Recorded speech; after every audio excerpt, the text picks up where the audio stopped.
Today we are very fortunate to have His Grace Nityanand prabhuji. I would just like to read a small introduction about the Nityanand prabhuji. His Grace Nityananda Das Adhikari is a very senior disciple of his, his, his Grace Tamal Kishan Gopal Swami Maharaj. It is very hard to give an introduction about the Prabhuji in a nutshell. Nityananda Prabhuji is a temple president of the Hare Krishna temple in Dallas and Sri Sri Radha Kalachindi temple in Dallas. He had been the member of GBC for more than a decade. He has had different roles in GBC. He served as a chairperson for the North American GBC executive team, which oversees all ISKCON temples across the North American. He also served as a GBC for 5 states in the USA. Under his strong leadership, the Hare Krishna temple in Dallas is flourishing leaps and bounds. His Guru Maharaj asked him to serve the community by taking the role of the temple president. Since then, Nityananda Prabhuji has introduced different ways to make the community stronger. He comes from a strong political family background and from Fiji, which is definitely seen in his leading the community to fulfill Srila Prabhupada mission. Under his guidance, the Kirtan 50 took to a total different level. His classes are an ultimate source of motivating. Being a member of GBC, he travels a lot and so does his preaching. He inspires each and every community member by his knowledge about the Shastra and his simple yet thought-provoking classes. He is perfect temple president who trusts on his community and engages new way of preaching, be it at the UTD campus or the Sankirtan parties. Nityananda Prabhuji, along with his wife Manjuli Mataji, are serving the Dallas community to more than their capacity. They are a perfect example how one can follow Guru, Sadhu and Shastra. Dandavat Pranam to their service attitude. Hare Krishna. Accept my humble obeisances. All glories to Srila Prabhupada, all glories to our Guru Maharajas. Can you hear me? I just logged on. I was having some difficulty logging on, but can you hear me? Prabhuji. Yes, Prabhuji, we can hear you and listen you, Prabhuji. Thank you very much, everybody who is attending this program. Today is Srivas Thakur's disappearance day, and the disappearance day festivals are very important for us because this is the time when we rededicate ourselves to the mood and instruction of the person who actually has departed from this planet. And so Srivas Thakur, as we know, is a very important personality excuse me, in our Sampradaya, because he represents the devotees in the Panchatattva. He is none other than Srila Narad Muni himself. So after speaking from the Srimad Bhagavatam, I'll say something about his disappearance festival and how we can today take advantage of the very auspicious blessings that we can get by remembering him, his mood and his instructions. So please repeat after me. Om Namo Bhagavate Vasudevaya. Om Namo Bhagavate Vasudevaya. Om Namo Bhagavate Vasudevaya. Om Jnanatimirandhasya Jnananjana Shalakaya Chakshuram Militam Yena Tasmai Shri Gurave Namah Shri Chaitanya Manobhishtam Stapitam Yena Bhutale Swayam Rupaha Kadamakyam Dadati Swapadantikam Vanchakalpa Turubhascha Kripa Sindhubhya Evacha Patitanam Pavanebhya Vaishnavebhya Namo Namah Nama Om Vishnupadaya Krishna Pesthaya Bhutale Srimate Bhakti Vedanta Swami Nitinamine Namaste Saraswati Devi Gauravani Pracharine Nirvishesha Shunyavadi Paschyata Deshatarine Jaya Sri Krishna Chaitanya Prabhu Nityananda Shri Advaita Gadadhara Shivasadi Gaura Bhakta Vrinda. Hare Krishna, Krishna Krishna, Hare Hare, Hare Rama, Rama Rama, Hare Hare, Hare Krishna, Krishna Krishna, Hare Hare, Hare Rama, Rama Rama, Hare Hare, Hare Krishna, Krishna Krishna, Hare Hare, Hare Rama, Rama Rama, Hare Hare. Jai Grantaraj Srimad Bhagavatam Mahapuran ki jai. Srimad Bhagavad Gita Tharup ki jai. Sri Chaitanya Chaitamrita ki jai. Srila Prabhupada ki jai. Sri Gaur Bhaktivinoda ki jai. Nitai Gaur Premanande Hari Hari Bol. So today we're reading from Srimad Bhagavatam, Canto 4, Chapter 26, which is Chapter 26, yes, verse number 5. So you can repeat after me, please repeat after me. Asurim vrittim ashritya ghoratma niranugraha nyahanan nishite bane vaneshu vanagocharan asurim vrittim ashritya Ghoratma niranugraha Nyahanan nishite bane Vaneshu vanagocharan Ashurim vritting ashritya Ghoratma niranugraha Nyahanan nishite bane Vaneshu vanagocharan. So, transliteration. Asurim, demoniac. Vrittim, occupation. Ashritya, taken shelter of. Ghora, horrible. Atma, consciousness, heart. Niranugraha, without mercy. Nihanat, killed. Nishitehi, by sharp. Banehi, arrows. Vaneshu, in the forests. Vanagocharan, the forest animals. Translation by His Divine Grace, Srila Prabhupada ki jai. At that time, King Puranjana was very much influenced by demoniac propensities. Because of this, his heart became very hard and merciless, and with sharp arrows, he killed many innocent animals in the forest, taking no consideration. Purport by His Divine Grace, Srila Prabhupada ki jai. When a man becomes too proud of his material position, he tries to enjoy his senses in an unrestricted way, being influenced by the modes of passion and ignorance. He is thus described as asuric or demoniac. When people are demoniac in spirit, they are not merciful toward the poor animals. Consequently, they maintain various animal slaughterhouses.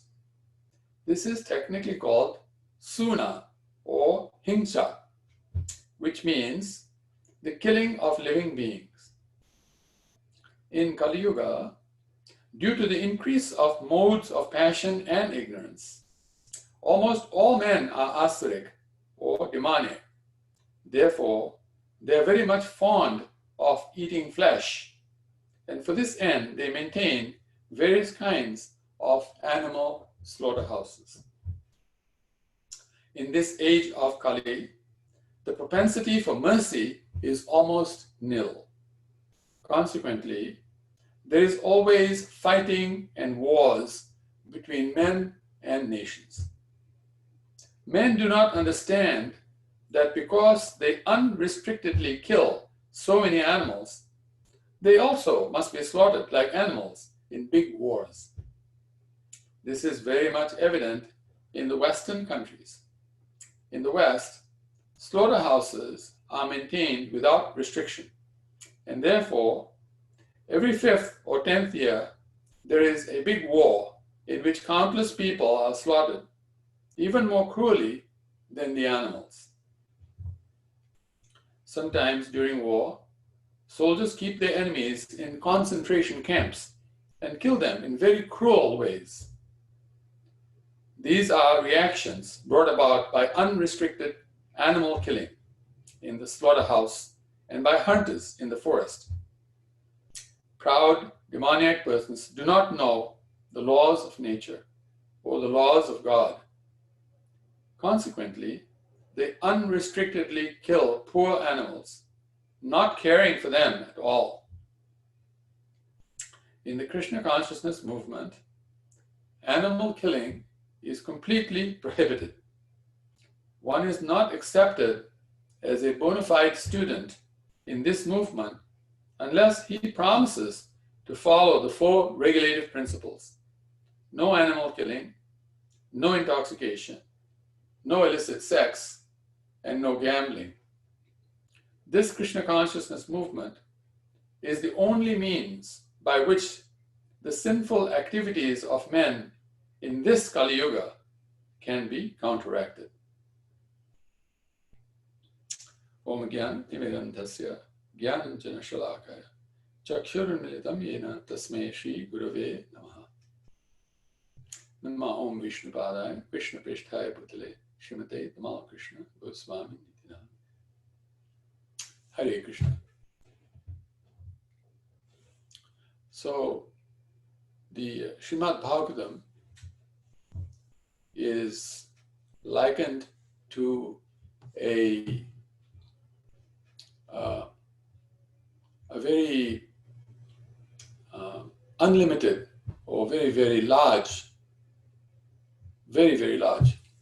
mine of the precious gems of the conclusive truths in this world. So in this world, there are many, many things that can be said to be true, that are considered truths. These are considered facts and information. So of these truths, there are certain truths that are what we call conclusive truths. Means that these truths are the final reality in this world. They're the final reality of this world. So the Srimad Bhagavatam is described by Srila Sanatana Goswami, who past, present, and future is considered to be one of the most powerful devotees of Lord Gauranga Mahaprabhu, and of course Radha and Krishna, whoever entered into the material atmosphere, who came to this world where we actually inhabit, which we inhabit because we're trying to enjoy in the mood that we are like the Lord of everything that we see, and everything that is connected to us, aham mamayati, like that. These are considered to be the 2 most powerful arrows that we use to fight in this world, so that we can actually enjoy our senses to the hilt. We can enjoy our lives to the hilt like that. So, so it is described that for us to come out of this condition, we need to take shelter of a bona fide spiritual master. And to become a bona fide spiritual master, first we have to become, to take shelter of a bona fide spiritual master, first we have to become a bona fide student ourselves. And this is why, especially during the initiation ceremony, we are asked to take a vow.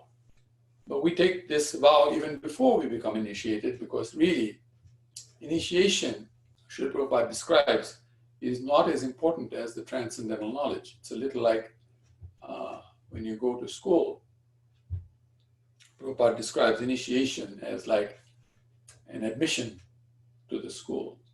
Admission to the school is not as important as learning in that school and coming to understand the truth from what we learn from that school, the education that we get, the knowledge that we get at the school is most important to us. And this knowledge is practical knowledge. It's knowledge that can be applied in life so that we can perfect our lives like that, so we can achieve high degrees of perfection in our lives like that. So there's a very nice story told in this regard of a tiger who was chasing a cow, because tigers, they like to eat flesh, and that is their meal. And so then, while chasing the cow ran into a lake the lake had dried up. It ran into the lake. There was some water, but as it was approaching the water, it got stuck in the mud. So it couldn't move any further. And so the tiger thought, now I caught you. So as the tiger was trying to enter that lake, the tiger itself got stuck as well. And so, they had a conversation. In this conversation, the cow was in a good mood. The cow was in a jovial mood, a happy mood, a joyful mood like that. But the tiger was very angry. So the tiger very angrily asks the cow, why are you feeling so happy? You're stuck in the mud, you're going to die. You know, we're both going to die, but you're going to die as well. So why are you feeling joyful? So the cow said that I actually am not going to die. You may die, but I will not die as a result of situation we're in. And so the tiger asks, why? What is different? We're both in the same situation. And if you ever make it out of here, and if I ever make it out of here, I will eat you anyway. So how are you going to survive? So the cow said that the difference between me and you is that I have a master, but you don't have a master. So the tiger said, the tiger said, yes. He says, I am actually like the king of the forest. You know, the lion is considered the king of the forest. The tiger also considers himself the king of the forest, like that. So he said, I'm the king. I'm the master in the forest. I'm not. He didn't say king, sorry. He said master. The king is the lion. But the tiger is like a master. So he said, I'm the master of the forest. So yes, I don't have a master because I'm the master myself. So the cow said to the tiger that is your loss. And he said, the reason is that you will see what the reason is, because explaining it to you will not understand. You will see what will happen.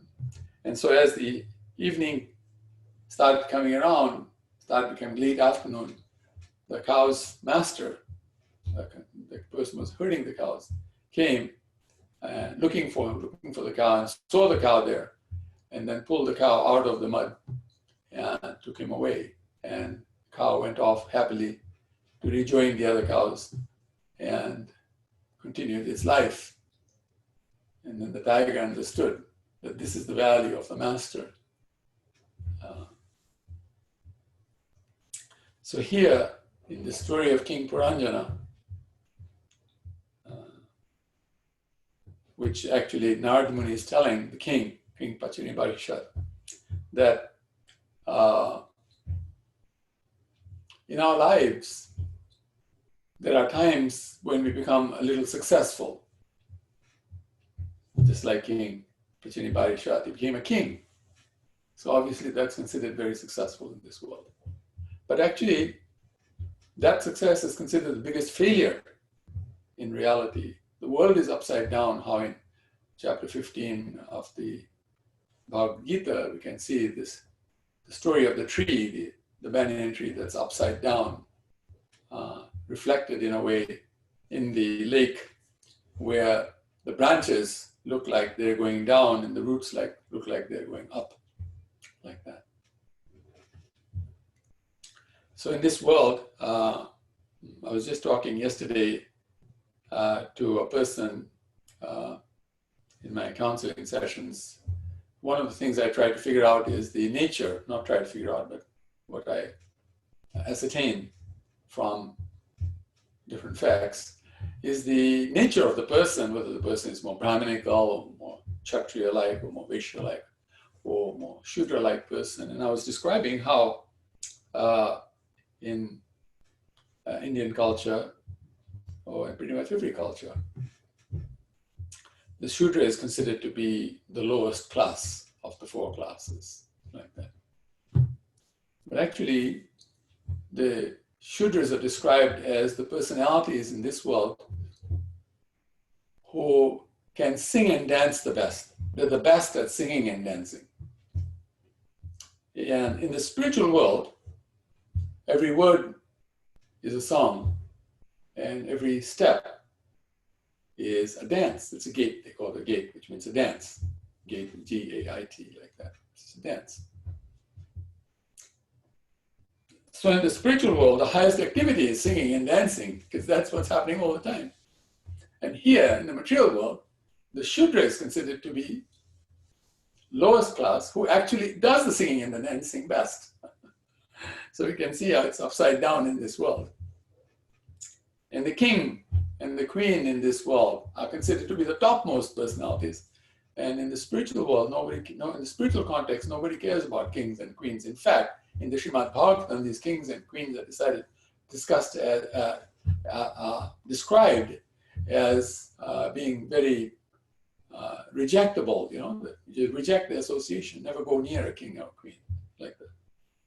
You can see in the story of King Parikshit how the Brahmana's son, Shringi, was describing the king that, that they're people that you don't even want to think about. You become contaminated just thinking about them. But we see in this world, those who are kings and queens, rich, aristocratic, hordes and hordes of people want to have association with such persons. And we can see in the pastimes of Lord Chaitanya, he didn't want to do that. He didn't want to go to the house of the rich people and King Prataparudra, although he was a very nice personality, nice devotee. But because he was a king, Lord Chaitanya didn't want to go anywhere close to that person. Even in Christianity, there is a saying that it is easier for a camel to pass through the eye of a needle than for a rich man to enter the kingdom of God, like that. But we can see that's not how people think of persons in Kali Yuga. In fact, in Kali Yuga, there's a saying that if you do not have wealth, then you are a useless person. You're a loser. You have nothing. Without wealth, you have nothing.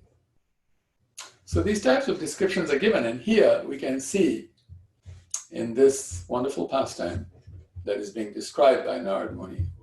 By the way, today is Srivas Thakur's disappearance day, and Srivas Thakur is none other than Narad Muni himself. So Narad Muni is describing to the king that King Puranjana, that Puranjana, because he was he had become successful. He was of this mood that I've done great. I'm successful. Now I should really enjoy my senses. It already started, but he really wanted to enjoy his senses more. So he went into the forest with these sharp arrows to kill. The sharp arrows earlier on were described as two sharp arrows, the arrow of Aham and the arrow of Mamayati, I and mine, that I am the master of this world, and that which is mine will with me like that. Those who are mine, my relatives, my friends, my countrymen, like that. This type of attitude we have. And Srila Prabhupada describes so wonderfully in the report that we can see, particularly in the Western countries, although it is true to say that there's pretty much all countries are Western. This is why we say, Namaste Bhaktivedanta Devi Gauravani Pacharini Nirvishesha Shunyavadi Paschyata Desh Tarini. That's chanted in India as well, Paschyata Desh, like that. So Western countries, we can see there is unregulated slaughtering of animals. There are so many slaughterhouses, and as a result of which Prabhupada describes that there are wars from time to time where many people are killed cruelly, and pestilence. Part of pestilence are these viruses like we're going through right now, COVID-19. COVID-19 is creating a situation where many people are faced with very cruel circumstances, because as we can see, there is so much unemployment, the economy is being affected all over the world, and will continue to be affected for a very long period of time. And so many people, just reading yesterday that the estimate is that America is facing unemployment to the tune of 20%. There's 20% unemployment. That's unheard of. It's a very, very large percentage. And you can imagine the stress in the families that are going through this whole process, and how when people become stressful, people become angry, so family members are beaten up, people are committing suicides.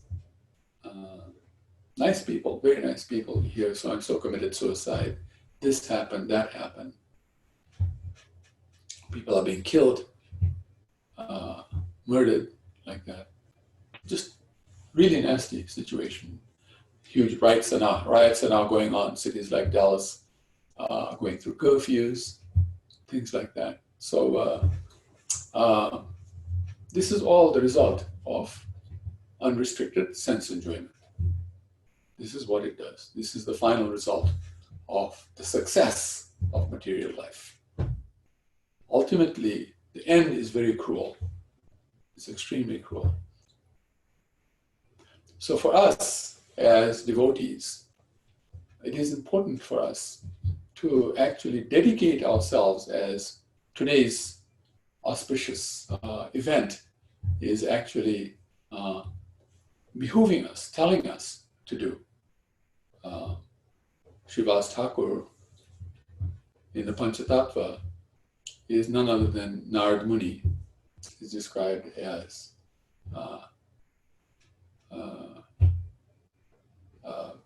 that he's described as the Bhakta, devotee incarnation.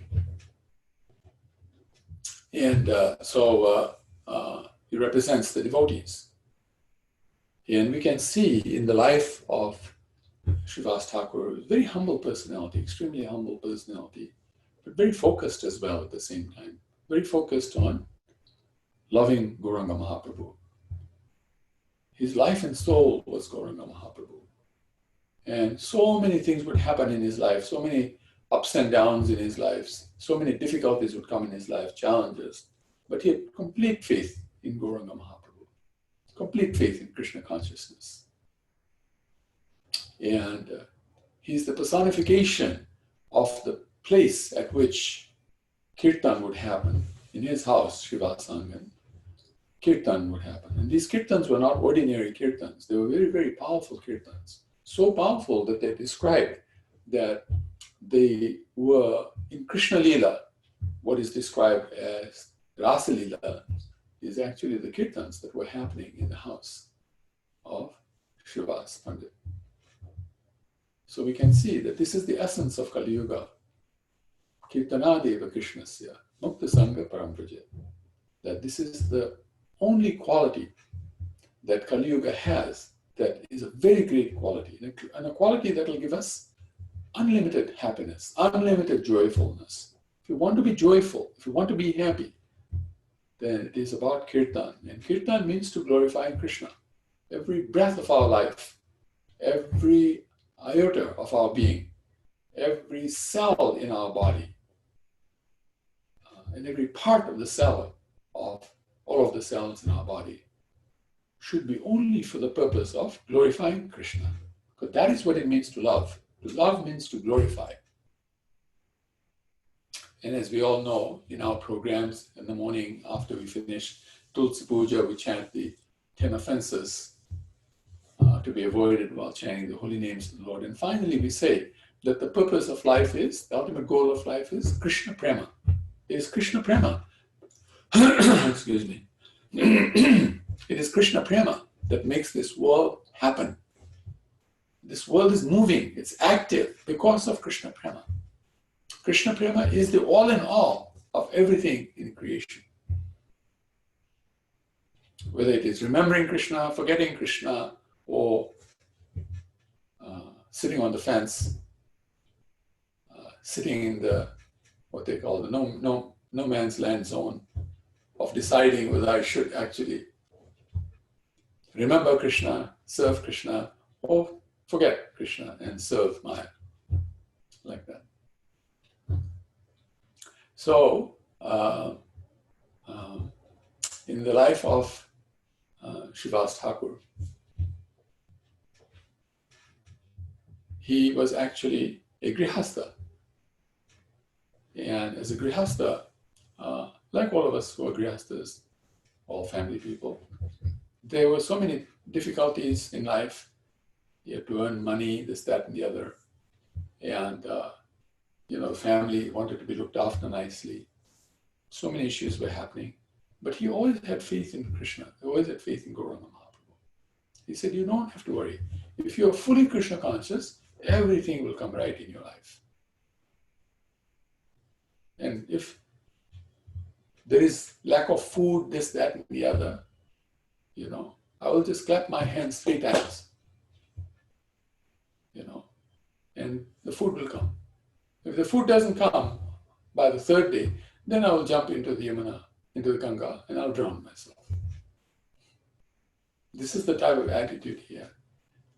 At one time when Kirtan was going on in his house, he noticed that the family, there was some loud crying going on. So he realized something had happened. So he left the Kirtan hall and he went to his apartments. And he saw that his son had left his body. His son was dying and had left his body. And so the mother was there and other relatives were there. And they were very, very unhappy. So then Srivas Thakur said to his family, you should keep the noise down. Don't cry. There's a wonderful kirtan going on in our house. How auspicious is that? This is the most amazing thing is happening in our house. We should be happy mode. We can't cry. Our son is very fortunate. He is going forward to the spiritual world now. That is great fortune. That is the purpose of life, to go back home, back to Godhead. So he's done that. We should be happy. For him, we should be happy. And for us, because right now, Gauranga Mahaprabhu, Sri Nityananda, and others are doing such nice kirtan. We should actually also just chant Hare Krishna, Krishna Krishna, Hare Hare, Hare Ram, Ram Ram, Hare Hare, and be happy. Not actually allow this situation to distract us from the purpose of our life like that. So he's preaching like that. So the family members, they accepted it, and so they actually came towards the hall and they also started chanting. They were not inside, because only very confidential devotees were allowed inside, just like in Rasa Leela. Only confidential gopis are allowed in there. Everybody else is not permitted into the Rasa Leela. So, but Lord Chaitanya, after the kirtan was over, was saying that somehow he felt there was some disturbance. And so Srivas Thakur became very unhappy oh, we disturbed him. We shouldn't have disturbed him. So bad. So he asked, what happened? And so Srivas Thakur said, I'm really sorry my family disturbed you, my Lord. My son passed away and they were unnecessarily grieving like that. That caused the disturbance. So Chaitanya Mahaprabhu went and actually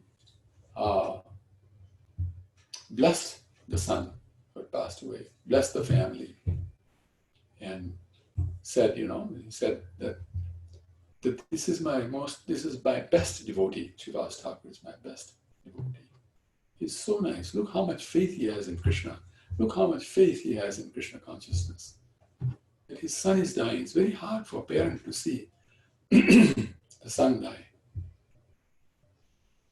And just a few days ago, we got this message that there was this wonderful actor in India who committed suicide. We really don't know whether he committed suicide or there was foul play. It's hard to say, but people are assuming that he committed suicide. That's what they're saying. Young boy, about 34 years of age. And loved his mother very much, but mother passed away when he was 16 years of age. And so it really affected him in his life because he really loved his mother so much. It became a very big challenge in his life. Never really got over the grieving over his mother. Loved his mother so much. And then 18 years later, he himself gave up his life because he couldn't handle the separation, the depression that he was in, the difficulties in his life he was facing as a result of the loss of his mother. But at that stage, his father was on the planet, and his father loved him very much too, and he loved his father also. But can you imagine the pain the father is feeling, losing his son, his beautiful son, his very beloved son? Generally it is the son who does the cremation of the father, not the father of the son, like that. So there's very painful situations in this world. And all of these painful situations arise because of our ignorance. What is that ignorance? We forget that we are actually Krishna's. Mame Vamsh Jiva Loka, Jiva Bhuta Sanatana. We are his part and parcels. We are his beloveds. Suridam Sarva Bhutanam Gyatma Mam Shanti Vrichiti. Krishna says he's the best friend, the best lover, the best well-wisher of each and every living entity. So we've forgotten him. We've forgotten our father. Aham Bij Pradapita. Krishna says, I'm the seed-giving father of all living entities. And we're his servants. Servants means that we are persons who express love to him. That is what it means. Service means to express love. Servant means to be a person who really loves the master. Because the master is very beloved. Like that. So we've forgotten that. And instead what we're doing is using these two sharp arrows to actually kill others, kill our own opportunities in life to go back home, back to Godhead. So as devotees, for us today, we should rededicate ourselves to Kirtan, to glorifying Krishna. In everything we do, we should see that the only reason I'm doing whatever I am doing now is to glorify Krishna. No matter what we're doing, whether we go to work and, we serve some master at work as an employee, we're doing it for Krishna's pleasure, doing it to glorify Krishna. So we don't see the work quite as work. We see it as one of the ways we serve Krishna. And how do we serve Krishna through the work? We try to keep good relations with our fellow staff, with the boss, impress them that this is a nice person. That if they appreciate us, the Bhagavad Gita says that Krishna gives a lot of credit to anybody who appreciates a devotee. And especially if they appreciate us not knowing that we're a devotee. Because then there's a Gyata Sukriti. Now, a Gyata Sukriti actually brings about Krishna consciousness. So we've done the very best for everybody by ourselves being exemplary in our character, in our dealings with others, like that. So this is all glorification. This is all kirtiyate. And kirtiyate iti kirtanam. Glorifying Krishna is called kirtanam. And this kirtanam happens in the form of chanting the holy names of Krishna, Hare Krishna, Krishna Krishna, Hare Hare, Hare Ram, Ram Ram, Hare Hare, in the form of reading the books and living the life that is according to the mood and instructions of these writings in these books that Srila Prabhupada left us. And his wonderful disciples are writing about today, in line with Srila Prabhupada's writings, which are themselves in line with the Acharya's mood and instructions, which are all totally in line with the mood and instructions of Gauranga Mahaprabhu, like that, who is none other than Krishna in the wonderful mood of Radharani. Krishna at his best. So everything we do, no matter what it is, even we go to the bathroom, we brush our teeth, whatever we do in the bathroom, whatever we do in the kitchen, whatever we do in the living room, whatever we do outside, inside, in the sky, in the land, underground, in the sea, underwater, over water, no matter where we are, anything and everything we do should have the singular purpose of glorifying Krishna. And this is the mode of Srivas Thakur. So today we pray to Srivas Thakur, Srila Srivas Thakur, please bless us that we may have this mood completely and that we may follow in his footsteps. And please Krishna, please Gauranga Mahaprabhu, and please all of their wonderful associates and all of their followers and their friends, like that. We see every living entity with the eyes of complete compassion. We understand everybody's suffering in this world. Don't try to judge others. We judge ourselves, but we do not judge others. We try to improve our mood so that we have a pure mode of devotion, that we see everything with the eyes of love. No matter what happens, we keep that mood like that. And this is the mood that Srivas Thakur had. And these were the instructions that he left us. And his lifestyle, we should read about him today so that we can see how humble he was, what a beautiful person he was, what wonderful character he had, and how much he understood the heart of Gauranga Mahaprabhu. The heart of Gauranga Mahaprabhu's spiritual master, like that, Ishvara Puri, like this. So this is meant to be our mood. And today is the disappearance festival of Srivas Thakur. So we should rededicate ourselves to this mission and do something special today, something different that shows Srivas Thakur, that shows Lord Gauranga, that shows Lord Krishna and their associates, our spiritual master, like that. That we've understood this point, that it is all about glorifying Krishna. It's all about Kirtana. If you have a Facebook page, put out a message today that glorifies Krishna, that glorifies the holy name of Krishna. The holy name of Krishna is not different. All other processes are very difficult in this age. This is the simple process. The unfortunate thing is that we are not so simple ourselves. We are crooked. And Prabhupada said, it's going to be very difficult for the crooked, but it will be simple for the simple-hearted. So we can chant some extra rounds today. We can speak to somebody about Krishna consciousness today. Reach out to somebody, whether in writing. Writing is always best because it's indelible, cannot be forgotten. It's there, can be read over and over again, and also sent out as a message to others. Some nice message of Krishna consciousness. We have so many nice messages. Put these messages out. Distribute a book today. Distribute some books today. Worship the deities today with more love when you are serving your deities. Offer special prayers to request that we may have this wonderful mood that Srivas Thakur had. Seek the blessings of Srivas Thakur. If you have Panchatattva picture in your house, all of you should. Or Panchatattva deities, like that. So take advantage of today. This is a very, very, very important day. For many of us, Srivas Thakur has become a turning point in our life. I remember once I went to Mayapur and I was praying. in front of the Panchatattva so that I could fulfill the instructions that my spiritual master had given me. And also please the deities and please the devotees like that. And as I just concluded my prayer, a flower fell off from Srivas Thakur's. It was also Srivas Thakur's disappearance day that day. It fell off his person, large Srivas Thakur that we have in Mayapur. So I thought that this is the fulfillment of my prayer, that actually Srivas Thakur will bless me like this. So I went looking for Pujari and I asked the Pujari if I could have that flower. And Pujari went on the altar and gave me the flower. I was very fortunate.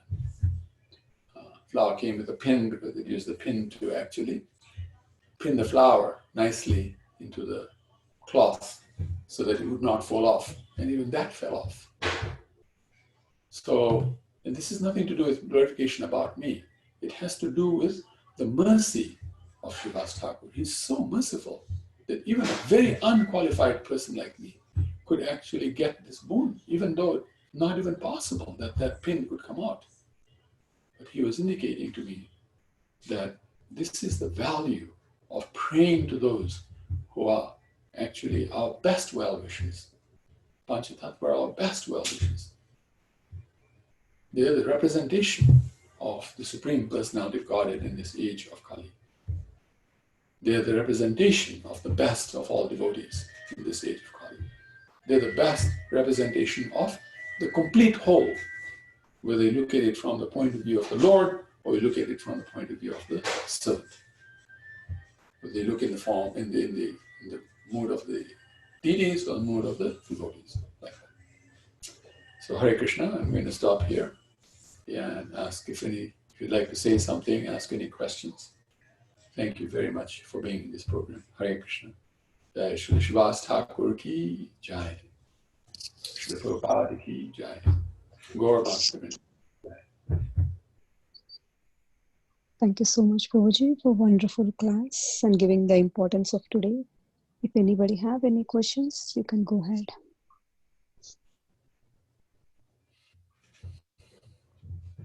Hare Krishna Prabhuji, Dandavat Pranams. Thank you so much. Your classes are always, very, very nice, very practical, and you speak from the heart, so it really touches us. Thank you so much.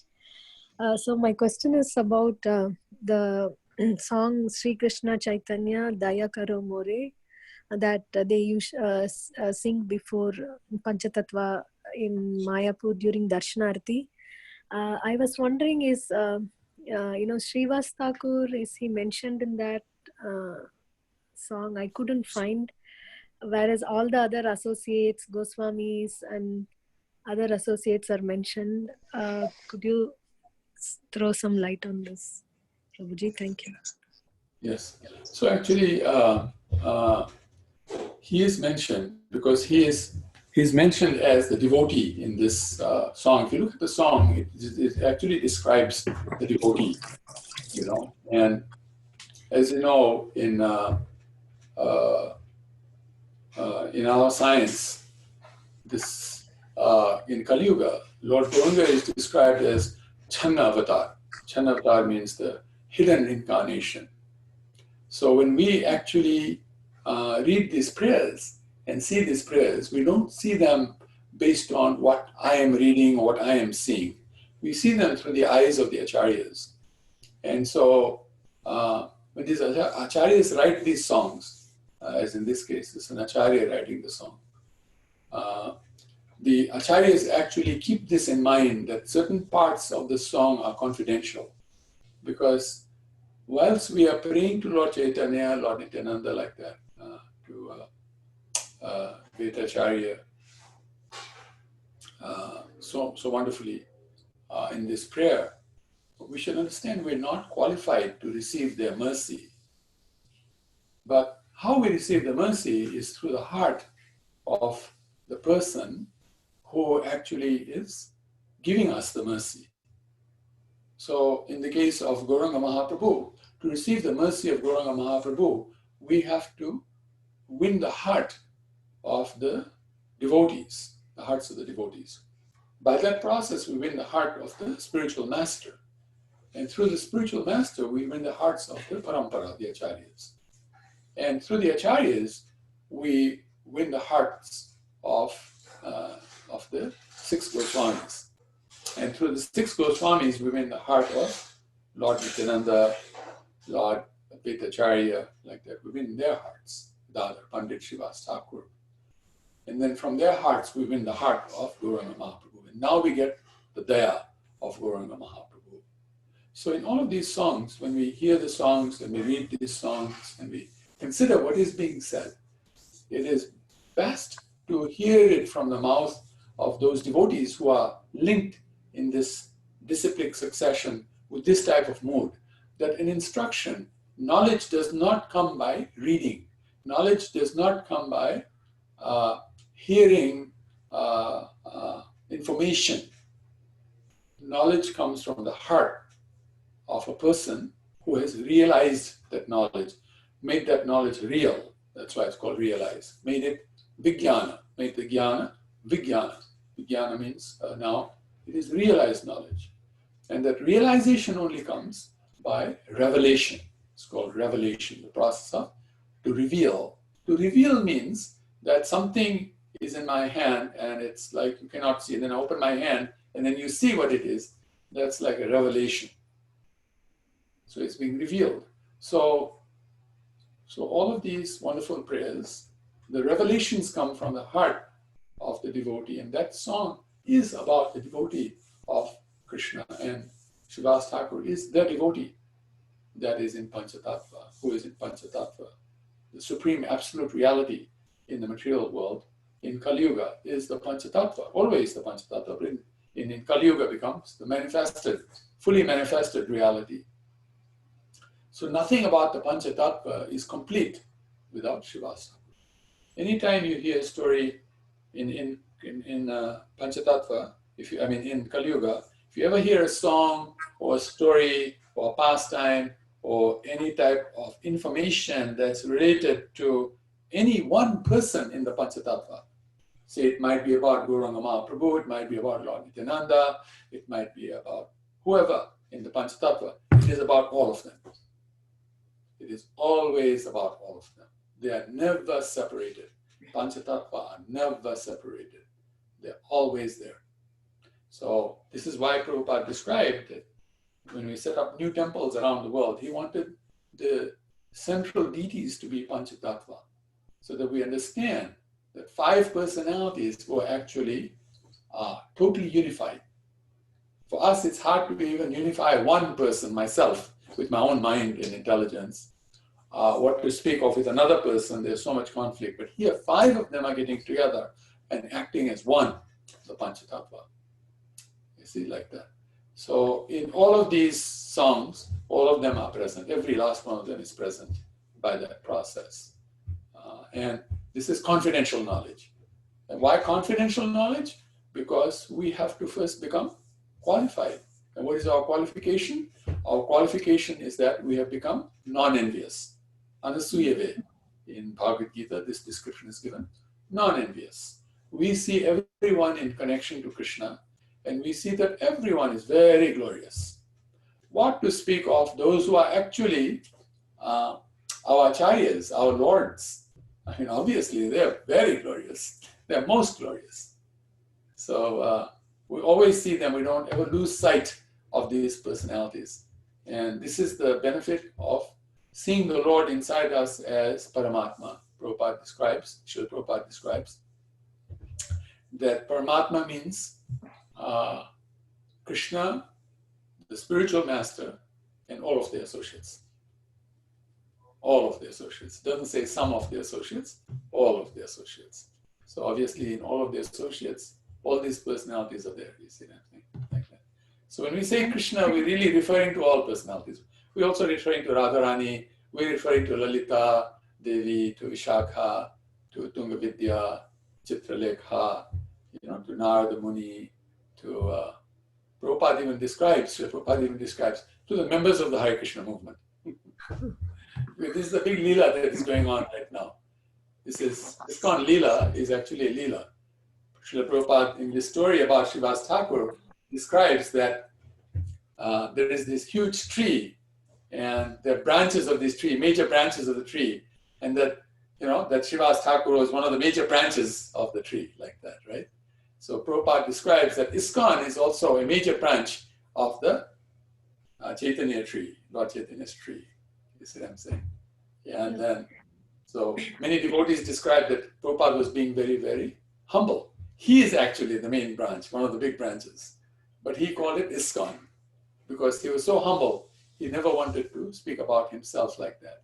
But actually in this branch, there are many, many small branches, and those small branches have many, many leaves, and we are like the leaves. Each and every devotee is like the leaf in the movement. I mean, those of us who are devotees in this movement. I don't consider myself a devotee. I'm saying we, but because we're all here together. But all of you are like leaves of this tree, and every leaf is most important on this tree. Every leaf is most important. And so never be separated from one another.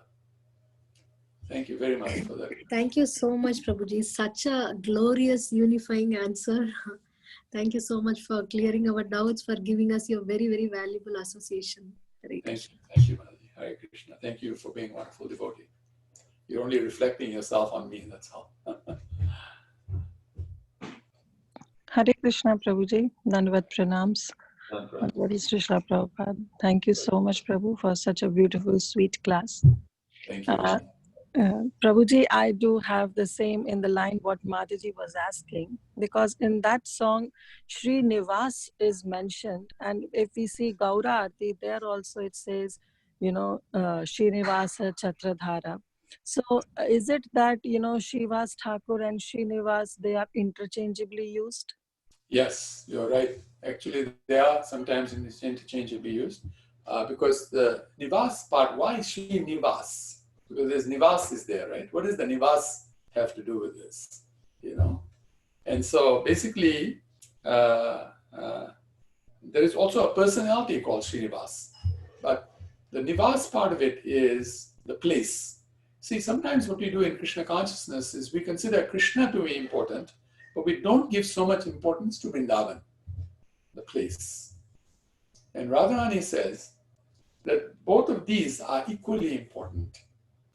That Krishna is very important, but Vrindavan is very important. He says, I'm not interested in Krishna when he is not in Vrindavan. Actually, there is no such thing as Krishna not being in Vrindavan. Being in Vrindavan and Krishna and Vrindavan being there and Krishna being in Vrindavan is actually eternal. That is why one of his names is Shyama Sundar, means a person who actually is beautified by this word Shyama has a number of meanings to it. And so one of the connotations of Shyama Sundar is that it is the name of Krishna, meaning the Krishna who never leaves Vrindavan.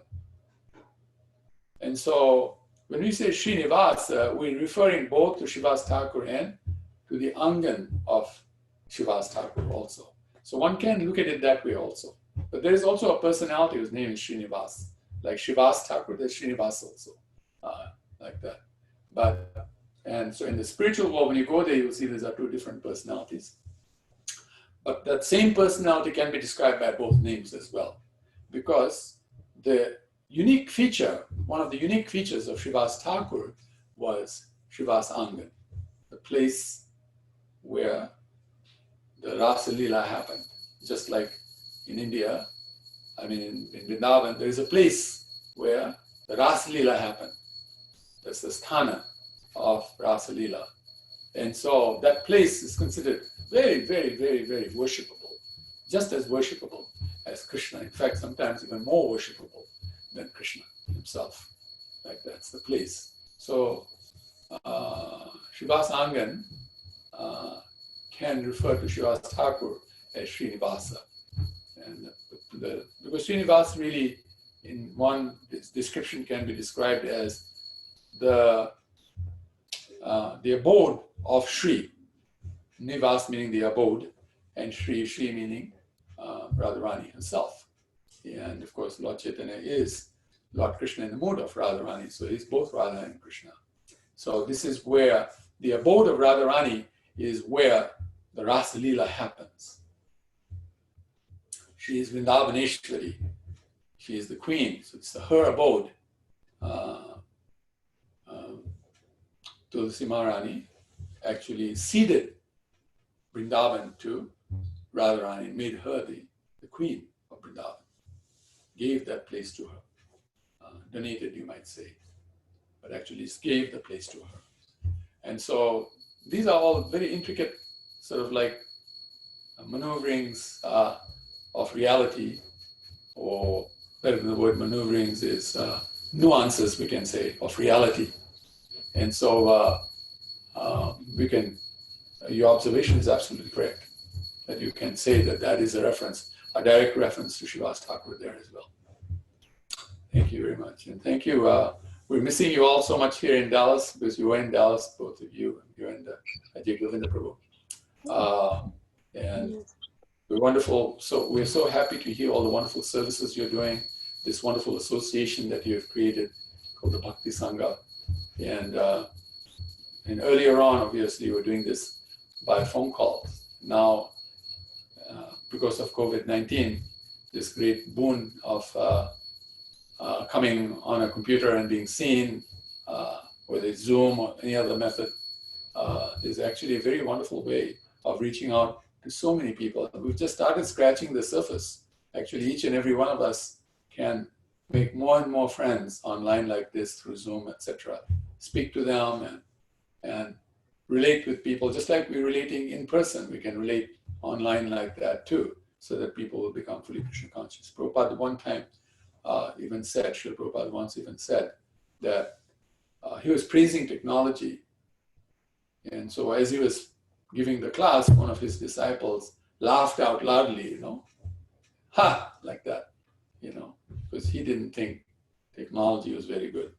And Prabhupada was praising technology. Prabhupada said, no. He pointed to him and said, no, technology is very good, because through technology, we can preach Krishna consciousness so nicely. We can do much more. So this is what's happening now. We can see that it's happening. So thank you very much. Hare Krishna. Thank you so much, Prabhuji. Prabhuji, do you have time if I can ask one more question? Please.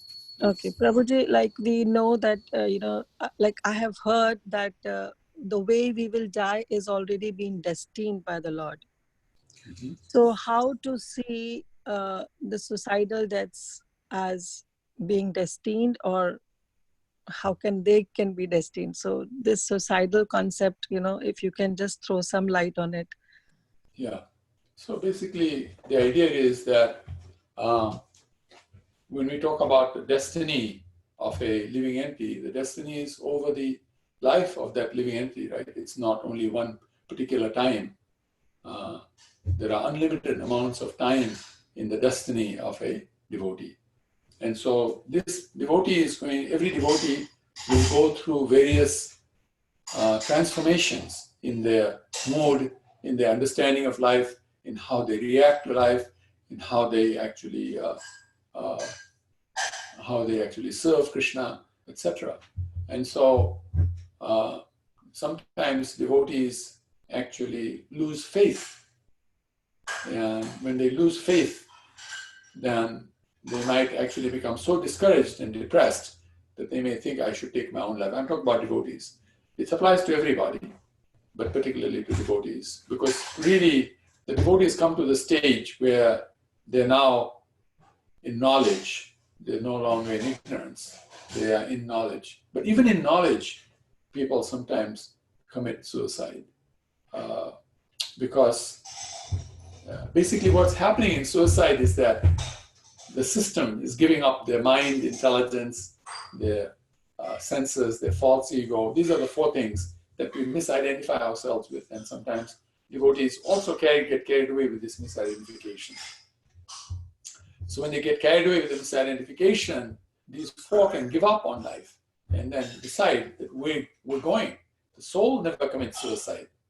Soul cannot commit suicide. Soul is eternal. It cannot commit suicide. So who is committing the suicide?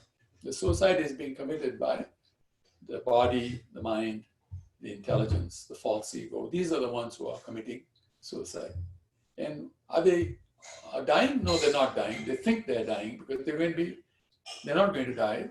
They're simply, what's going to happen is the transformation is going to happen. They're going to get a subtle body.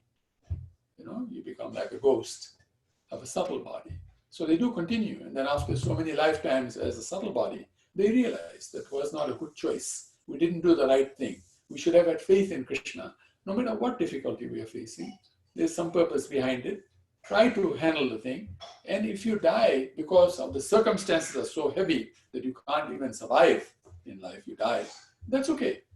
Because the death is of the body, the mind, intelligence, and false ego. These are the ones that are being affected. The body is being lost. The mind, intelligence, false ego will just carry the soul to the next body. So give it time, everything will work out. Just like changing of the seasons, right? Give it time, winter will go and spring will come. Summer will go and fall will come. It's either too cold or too hot, right? Like that. So this is destiny. And what is this destiny based on? This destiny is based on our previous actions and our desires. Now, what are these previous destinations and desires and actions based on? They're based on free will, the ability to choose, ability to choose for yourself what you would like to do, what actions you want, what desires you want. You have free will for that. And what is the basis of the free will? Krishna. Krishna is the basis of the free will. He is the one who's given the free will. So ultimately, if you go back far enough, you will say, Krishna is the cause of all causes. Right? So destiny works in this particular way, like that. So it comes through based on our choices, our desires, our actions, like that. Then that actually creates destiny into the future, because we do so many things, we desire so many things. That is why it is said we should be very careful what we are desiring. We should only desire to please Krishna. If you keep desiring that, telling yourself that, over a period of time, this repetition is very important, because the repetition will turn to reality, will turn something to reality. It will make it happen, because Krishna will fulfill that desire. He wants to. He is there. He always wants to fulfill our desires. So if we desire something which may not be good for us, then Krishna will also fulfill that, because he wants us to experience. Because you learn by two methods, either by hearing or by the school of hard knocks experience. In the material world, it's hard knocks. So it's spiritual. This is how we learn. And most people, majority of the time, will learn, or all of the time, pretty much, will learn from the school of hard knocks. And so this is life that's giving us experiences. These experiences are telling us what's working, what's not working. And then when we meet a devotee, and the devotee tells us, if you do this, you'll have the best experiences, and we do it, and we try it, and we see, yes, Krishna consciousness actually works. Kirtan is amazing, the deities are amazing, the philosophy is amazing, the prasadam is amazing. The only one thing in ISKCON, in Krishna consciousness, that is a bit of an issue is interpersonal relationships, because sometimes people don't know how to behave with other people, so they'll say and do things that hurt our feelings. That is the only thing, that only price we have to pay. And there we have to be forgiving. We have to understand it's a small price compared to all the great benefits of Krishna consciousness, like that. And we allow ourselves to remain very enthusiastic, always stay very enthusiastic, very determined, very patient. Patient meaning that we're confident the result will come, because it is Krishna's promise. Kaunteya tu pratijani. He even makes that promise through another devotee, Arjuna, because Krishna always keeps the word of his devotee. He may adjust his own word, but he will not adjust the devotee's words. The devotee promises something, and Prabhupada promised that anybody joins the Hare Krishna movement and 100% becomes Krishna conscious, meaning that that's their only desire. They only want to be Krishna conscious. They do everything for that idea. Then he even reduced it to, I heard various people saying various things, but I think the one that I heard that I felt was most authentic is 70%. We have 70% sincere in your Krishna consciousness, meaning that you're following.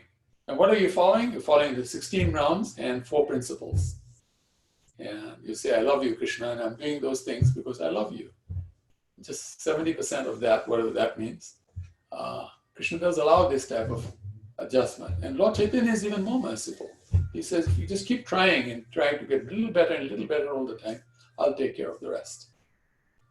So we can see by this process, we'll come to the highest bliss, the greatest bliss, the complete satisfaction, supersedity, which is actually entrance into the pastimes, the loving pastimes of Radha and Krishna in union and Gaur Nitai in separation like that.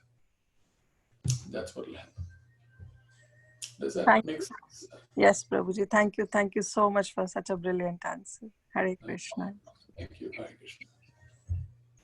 Hare Krishna, Prabhuji. Dandavat Pranam. Hare Thank you, Krishna. Prabhuji, for this beautiful class and so many points you have mentioned in the class. Prabhu, I just wanted to ask you, because I'm confused about it. Like we say that the planetary systems and the astrology and everything affects us, right? So in this time when we hear because this time already is so bad going on, is it affecting the mental health of people? And if it is affecting, and if we know that there are certain times that the astrological chart says that, okay, these times are not good or these times are forbidden. So what is, as a devotee, we should look at it, and how can we do more things, or what can we do exactly to avoid such unnatural conditions? Okay, very good question.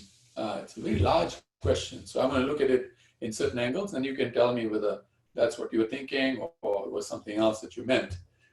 But the point is that the mind is always under pressure in the material world, that there's no time when the mind is not under pressure. Mental difficulties are going to be there at all times. At certain times, they're going to become worse, and that's happening right now. The result of Saturn, Ketu, and Pluto conjuncting like this, that it's going to do that until the 30th of December of this year, 2020. This conjunction does cause a lot of stress to the mind. And that's why a lot of difficulties are happening right now. You'll see even amongst devotees, a lot of difficulties are happening. Very simple things cannot be done properly. And devotees fight about it and they disagree with one another. So this is the mental situation that's going to happen. So how do we handle the situation? We understand that this is what happens when you're on the mental platform. When you actually rise to the mental platform and are on the mental platform, these are the difficulties that are going to happen. This roller coaster up and down is going to happen. Sometimes you're going to be up and you're going to feel really good about everything, and other times you're going to be really down and you're going to feel really bad about it. You almost feel like, if I can just commit suicide, I think this might be the best situation. So it goes from those extremes. So what do we do? So we do what that song Srila Prabhupada sang, Bhajapuri Mana, Sri Nandanandana, Abhaya Charana Arvindare, that we actually engage ourselves in Krishna's service, in Gauranga Mahaprabhu's service. Everything we do, we try to focus on that service, and we make that service so big that we have no time for Maya. We have no time to worry about what the mind is thinking, not thinking, because idle mind, devil's workshop. We're idling. That is our big problem. We have to give up this idling. Idling means that we have spare time. We have free time to think about this, think about that. Not that we shouldn't think. We should always think, but not think things that actually cause us harm. And material nature is actually going to be harmful. It is going to cause misery because it's designed like that. It's dukhale asashvatam. So it's going to cause misery. It's unstable. We can see the material world's instability is being seen very clearly right now. So how do we see things? We see things through the eyes of Scripture. Now, what does Scripture tell us? Scripture tells us that at every moment of our life, we should have some focus. We should become focused. And that focus should be so big. Srila Prabhupada describes it's all about the why, W-H-Y. Why are we doing what we're doing? Why? Anything you're doing, why are you doing? Even children. you notice when they're young, like the other day I was talking to one of my grandchildren, showing him a cow. See the cow. And the question that came out of his mouth is, why? Now, what does the why mean? Why the cow? Or why you should see the cow? Or what is the why all about? But this is so natural to the soul to ask why. And the bigger the why, the more you're going to be able to do in this life, the happier you're going to be. And the biggest why is Krishna Prema. Why we do things is for love of Krishna. Because it is the only thing that is going to give the full and complete satisfaction to us. It is the only thing that will give us suprasiditi. I keep coming back to this word. It's the golden word. It's the most powerful word in Sanskrit. Suprasiditi. Prasiddha means one who is satisfied. It's called prasiddha. Prasanna. The word prasanna means to be satisfied. Prasiddha means prasiddha means one who has prasanna. Kirtida, one who has kirti. It's called kirtida, like that. So, Radha. Of course, in her case, it's not da, it's da. So, Govinda, like that. The da, the da, means one who has. You see. So, one who has satisfaction is called prasiddha. But one who has complete satisfaction is called suprasiddha. And the process to actually achieve that goal is suprasiditi. So this complete satisfaction comes when we actually hoituki apratihata do service to Adhokshya. Adhokshya means Krishna because he cannot fail. He always succeeds, always unfailing, undefeatable, cannot be defeated, is Krishna. So, savai pungsam paro dharmo yathor bhakti adhokshya. Hoitukiya pratyatha ye atma suprasidati. So the idea is that two things. One is, why we love Krishna is unconditional. There's no condition. We don't love Krishna because Krishna is the Supreme Personality of Godhead. Because Krishna is most beautiful. Because Krishna is whatever. All the things that he has. No, that is not why we love Krishna. That's conditional. Unconditional means we love Krishna because we love Krishna. That's it. You don't have to give any reason for it. There's no rhyme or reason. I love Krishna. That's it. Completely. In everything I do, everything I think of, past, present, and future, it's only for Krishna's pleasure that I live. I want to please Krishna because I love Krishna. That's what it means to fall in love with a person. You can't love a person because of some condition. Then the condition is the love. It's not love. Love is complete. Sometimes they say love is blind. Blind means you can't explain it. Can't see it. You feel it completely. Of course, you'll see it as well at some point. Transcendental science is complete science. So the point is, it should be unconditional, and it should be unconditional meaning unmotivated also, but it should be also continuous, unbroken. Means there should be no gaps in our love for Krishna. We're always in love with Krishna. We're always serving Krishna. So then, when it is continuous like that, it's eternal like that, past, present, and future. By the way, it's past, present, and future. Because even the past can be fixed in transcendental science. That's the amazing thing of transcendental science. In all the other religious sciences that we hear, there's no question of fixing the past. You can be forgiven for your sins, but you can't go back into the past and fix it. In Krishna consciousness, you can go back in the past and fix it. It's amazing. This is how amazing Krishna consciousness is. You see, can go past, present, and future. Trikala, like that. So we stay very fixed on Krishna, who is the biggest why. Gauranga Mahaprabhu is the biggest why. And we do everything for Krishna. We do everything for Gauranga Mahaprabhu's pleasure, like that. So when we do that, and we see everything like that, and we encourage others also to do the same, because if we try to encourage others, our own encouragement becomes better, becomes stronger. Teacher is the best student. So if you want something, then help others get it. If you want to be very rich, make others very rich, you will become very rich. Automatically, you'll become very rich. It's a very simple formula, nothing complicated about it. People trying to become rich and they have no idea how to do it, and they're messing up, and they think it's very hard to become very rich. It's actually the easiest thing to do in this world, and it's the most useless thing to do in this world as well at the same time. Because what will you do with all that wealth? What are you going to eat? 50 chapatis now? You're going to sleep on 10 beds at the same time? You're going to live under 55 roofs at the same time? What are you going to do? You're going to do, in the story of Paranjana, what is going to happen? You're going to use 2 arrows to kill others. That's what you'll do with unnecessary wealth.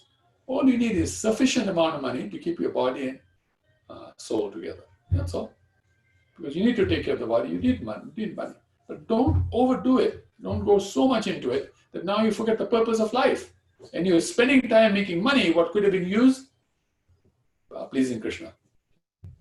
Now, if you are making a lot of money, it's good. Use it in Krishna's service. That is also fine. But that's not what most people do. So the idea is everything we do, somehow or the other, pointed towards this big why. Why are we doing this? We're doing this for Krishna Prema. Vyavasya Atmika Buddhi Ekeha Kurunanda. We're single pointed. Please Krishna. Please Gauranga Mahaprabhu. Same person. And then we will become truly satisfied, because that is the purpose of the soul. Soul's purpose is to love Krishna, to love Gauranga Mahaprabhu. And in the process, everybody will be benefited. Just like when you water the root of a tree, every leaf will get the benefit, every branch will get the benefit, the trunk will get the benefit, the root will get the benefit, and even other living entities will get the benefit. Forget just the tree. So many living entities will get the benefit. And you look at this tree, never complains, right? When it doesn't have water, it does not ask for water, it doesn't complain.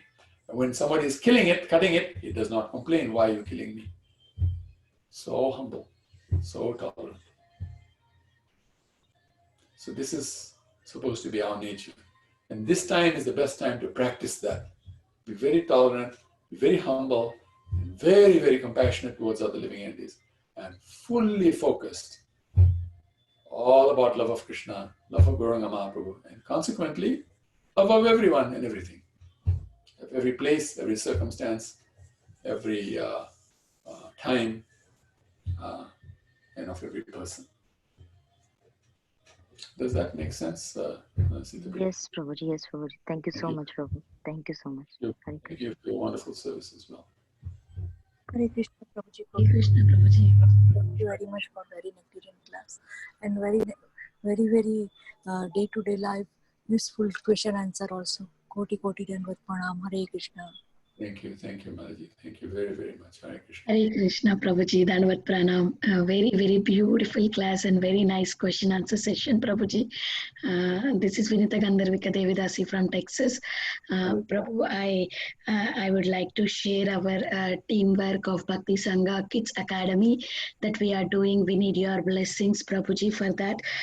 We started doing it from the June 1st, this month in the beginning of the fest, that we have 3 groups, Damodar, Govinda and Madhava according to the ages, and we started a summer camp which goes from 2 to 5 o'clock every day, but Monday and Thursday we have until 6:30.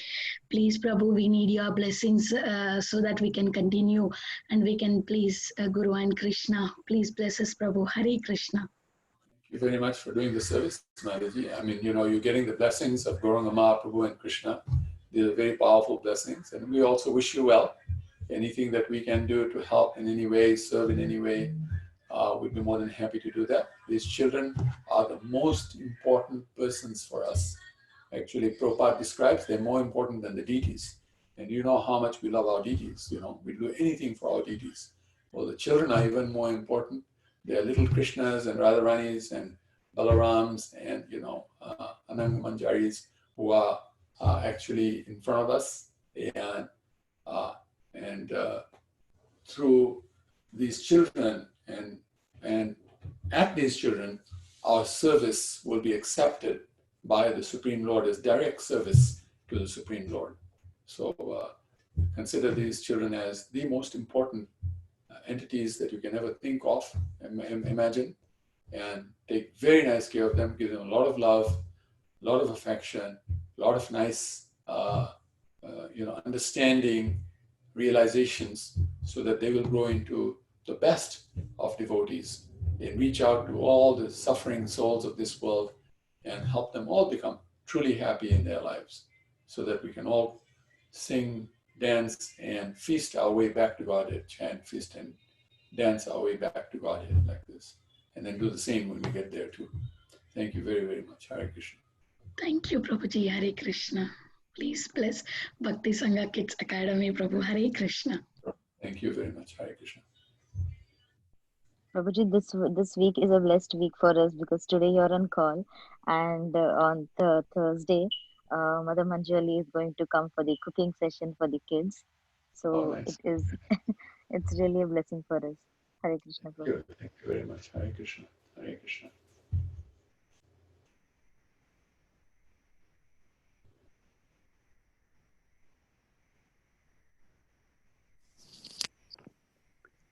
Thank you very much, Prabhuji, for your very enlightening class and wonderful question answer session. We look forward for your association. If nobody have any questions, we can end the call here. Sure. Thank you very much. Let's pay our obeisances to the Prabhuji and all the Vaishnavas. Vancha kalpatarupyasya krupa sindhubhya evacha patitanam pavanebhyo Vaishnavebhyo namo namaha. Granted Srimad Bhagavatam ki jai, Srila Prabhupada ki jai, His Grace Nityanand prabhuji ki jai. Thank you once again, Prabhuji. Hare Krishna. Thank you, Prabhuji. Hare Krishna. Dandavat pranam. Pranam, Hare Thank you Krishna. so much, Prabhuji. Hare Krishna. Thank you, Prabhu.